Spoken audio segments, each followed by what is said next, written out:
നമസ്കാരം. ഞാനിപ്പോൾ ആന്ധ്രാപ്രദേശിലെ പുട്ടപർത്തി എന്ന് പറയുന്ന സ്ഥലത്താണുള്ളത്. സത്യസായി ബാബയുടെ ജന്മദിനത്തിനോടനുബന്ധിച്ച് ലക്ഷക്കണക്കിന് ആളുകളാണ് ഇവിടെ വന്നുപോയിക്കൊണ്ടിരിക്കുന്നത്. ഇവിടുത്തെ സർക്കാർ സൗജന്യമായിട്ട്, തികച്ചും സൗജന്യമായിട്ട് ഇവിടെ നിന്ന് റെയിൽവേ സ്റ്റേഷനിൽ നിന്ന് പ്രശാന്തി നിലയം വരെ ബസ് സർവീസ് 5 മിനിറ്റ് ഇടവിട്ട് അങ്ങോട്ടും ഇങ്ങോട്ടും നടത്തുന്നുണ്ട്. ഞാൻ ഈ അവസരത്തിൽ ഇത് ഇവിടെ പറഞ്ഞത്, സൗജന്യമെന്ന് എടുത്തു പറഞ്ഞതിന്റെ കാര്യം, ശബരിമല സീസൺ ഏറ്റവും കൂടുതൽ കേരള സർക്കാർ വരുമാനം ഉണ്ടാക്കുന്ന സീസണാണ് ശബരിമല സീസൺ. ആ സമയത്ത് ഒരു അയ്യപ്പന്റെ അടുത്ത് നിന്ന് നിലയ്ക്കൽ നിന്ന് പമ്പ വരെ പോകാൻ വേണ്ടി 50 രൂപയാണ് ഈ തെണ്ടികൾ മേടിക്കുന്നത്.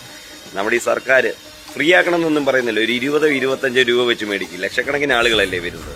അതും പോരാണ്ട് അയ്യപ്പന്റെ കിണ്ടിയും മൊന്തയും പാത്രവും എല്ലാം സ്വർണ്ണം കളറുള്ള എല്ലാ സാധനവും ഇവന്മാർ അടിച്ചുകൊണ്ട് പോകും.